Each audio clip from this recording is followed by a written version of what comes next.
Olá, meus amigos. Vamos falar sobre a lição número 12, a parte de domingo, um tempo para admirar. Deus criou o Santo Sábado para que fosse um tempo para que pudéssemos admirar as suas grandiosas obras. Por isso, na lição de domingo, dia 13/12, vamos falar sobre este assunto. Deus não faz nada sem propósito, ou seja, sem objetivos definidos. Por isso que o relato da criação, ele é tão conciso e tão amplo ao mesmo tempo. O capítulo 1 e 2 de Gênesis resumem toda a criação, para vocês terem uma ideia. E ao mesmo tempo nos dá assim base para discorrermos sobre as belezas que Deus criou. Deus fez uma obra de perfeição. E essa obra de perfeição, quando ele iniciou a criação, a Bíblia diz que a terra era sem forma e vazia. Ou seja, tomar algo sem forma e sem conteúdo e transformar em algo belo, com a expressão, eis que tudo era muito bom, isso mostra que os olhos divinos assim fizeram tudo com muita perfeição. E Deus admirou aquilo que havia feito. Isso torna assim o relato da criação, assim eu diria uma expressão romântica do coração de Deus. Deus se agradou daquilo que ele fez. Por isso dizemos Deus seja louvado. O relato da criação mostrou a nossa parte com Deus nos dias da semana. Deus criou todos os elementos possíveis nos dias da semana. Isso nos coloca em contato com a natureza e com o Criador. E no sábado, Deus então nos colocou em contato com Ele, de forma assim mais íntima, mais assim com um princípio de adoração mesmo, no Santo Sábado. A partir dessa adoração, nós podemos depois ter os relacionamentos humanos. Por isso que podemos dizer que nós temos primeiro relacionamento com Deus na vertical, depois então relacionamento humano, que é o relacionamento horizontal, assim com as pessoas ao nosso redor. O santo dia do Senhor, Deus nos santifica. E através dessa santificação, nós passamos então a ter o olhar de salvação para com as pessoas que estão ao nosso redor. Isso é interessante, porque quando você entende o processo da criação de Deus e você se vê obra da criação de Deus e você se vê assim alvo do plano da salvação, não tem como você não falar para os outros o que isso representa na vida. Por isso que a ilustração das ovelhas e do pastor, ela é muito útil nesse momento. Quando um rebanho está sendo conduzido por um pastor, geralmente o pastor percebe que existe ali algumas coisas interessantes com as ovelhas. Se uma ovelha mais velha pula de lado e ela faz um movimento como se estivesse pulando um obstáculo, as outras ovelhas, por incrível que pareça, seguem o mesmo procedimento. Dão pulinhos para o lado e pulam como se tivesse um obstáculo imaginário ali. E o pastor se serve disso para conduzir o rebanho. Quando tem, por exemplo, que atravessar um pequeno riacho, um regato, por exemplo, em que as ovelhas têm medo de água, então o que o pastor faz? O pastor pega uma das ovelhas e ele então conduz as ovelhas assim, atravessando o riacho, o pequeno regato. E todas as outras ovelhas acompanham esta ovelha porque ela atravessou aquele local. Podemos dizer que espiritualmente nós podemos ser como essas ovelhas, tá? Estamos seguindo aqueles que estão seguindo a Deus. Espiritualmente, as pessoas seguem aqueles que são fiéis a Deus. Um testemunho fiel a Deus leva outras pessoas a também adorar a Deus. Isso é muito importante. Quando um dia, na França, um rapaz entrou numa igreja, ele estava assim meio absorto, meio entristecido, e ele então olhou as pessoas na igreja ajoelhadas e orando. Ele disse, puxa vida, o que eu estou fazendo aqui? Ele entrou só por curiosidade. Quando de repente ele olhou lá na frente, ele viu um dos grandes cientistas da França. E esse moço pensou, puxa, se esse cientista, que é um homem que conhece tanta coisa, está aqui ajoelhando, pedindo orientação a Deus, eu também vou fazê-lo. Então aquele moço se ajoelhou e passou então a fazer uma oração de devoção a Deus. Aquele homem inspirou aquele moço a sair da sua situação assim de fantasia para uma situação de realidade e de busca a Deus. Quando eu fiz conferência em uma igreja, eu me lembro que próxima à igreja havia uma família cujos membros não se importavam com nada. não guardavam dia nenhum, não iam na igreja, xingavam muito palavrão. Era uma situação interessante. Quando eu estacionava o carro, aquela família me chamava a atenção, porque era uma bagunça muito grande. O quintal cheio de sujeira, o pai gritando, a mãe gritando, os filhos numa algazarra.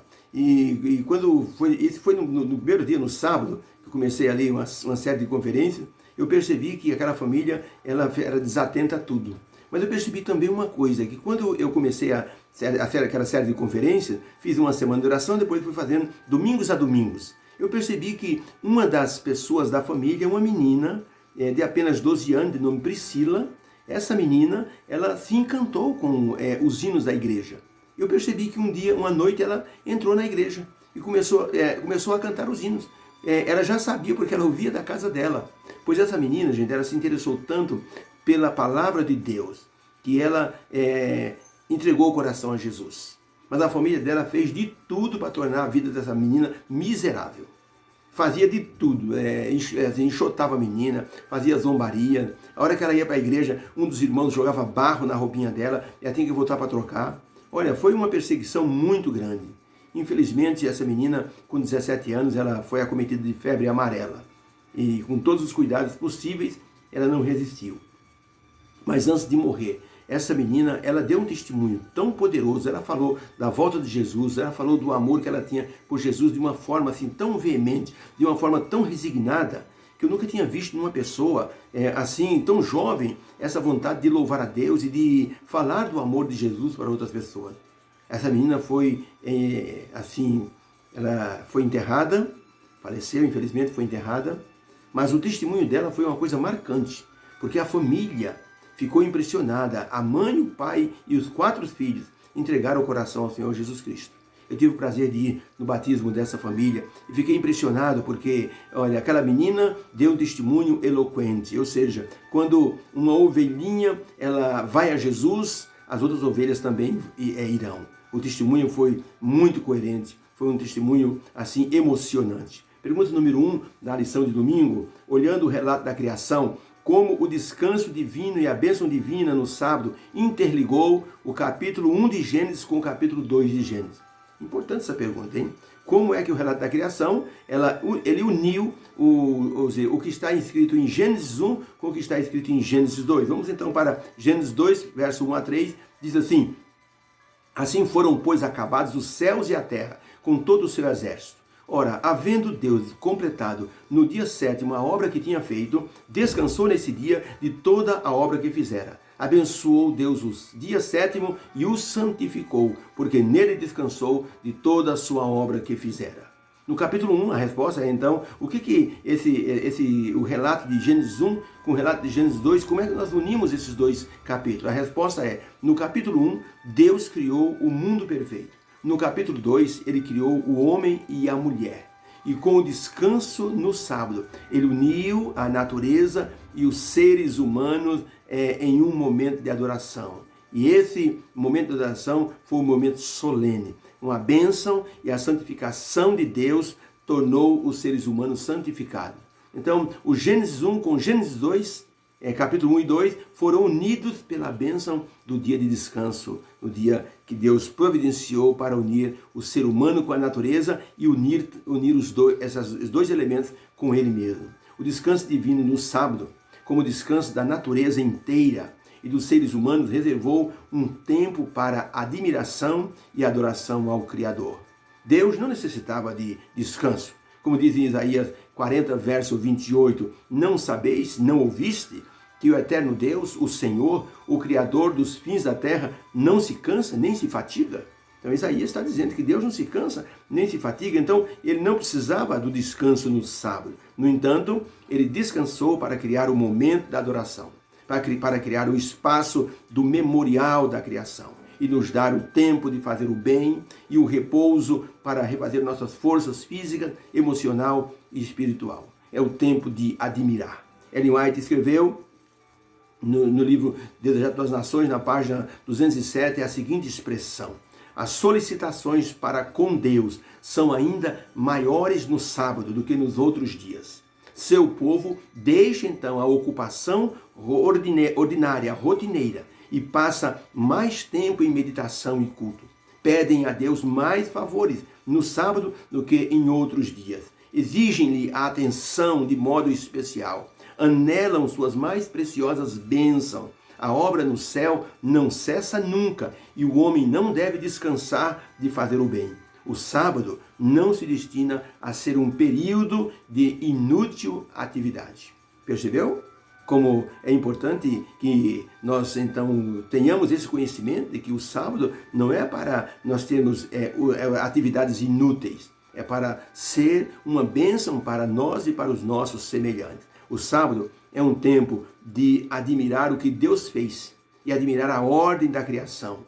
Nos mostra isso. Quando admiramos a ordem da criação, nos mostra isso. Uma vez um professor, numa classe de geografia, o professor disse aos alunos: vamos agora estudar as 7 maravilhas do mundo. E eu quero que vocês peguem cada uma folha de sulfite e vocês enumerem, no entender de vocês, quais são as 7 maravilhas do mundo.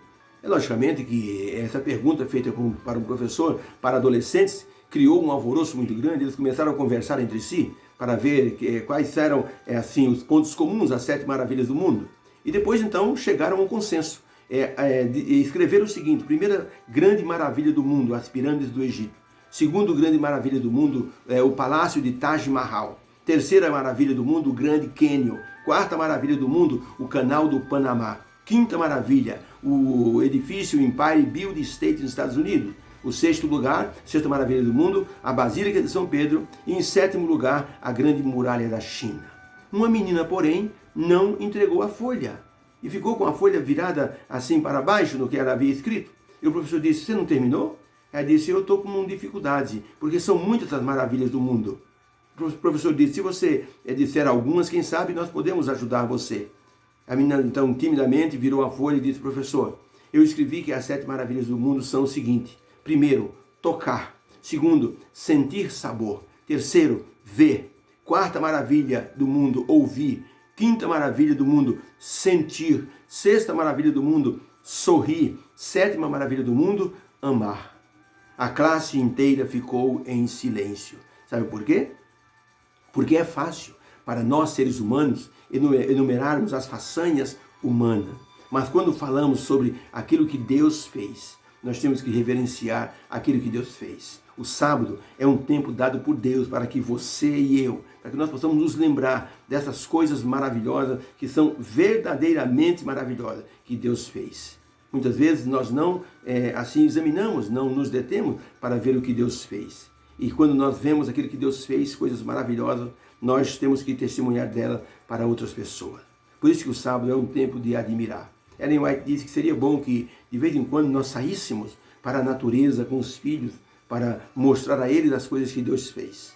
A gente fica indo direto na igreja, assim, nas 4 paredes, e as crianças vão crescendo naquelas paredes daquelas salas infantis, e muitas vezes não admira a natureza. E a semana vem, a gente corre no rebuliço para lá e para cá, não conseguimos levar nossos filhos para admirar a natureza, a beleza de um lago, a beleza das aves nadando, a beleza das flores, das abelhas colhendo o néctar, dos bentivis e assim por diante.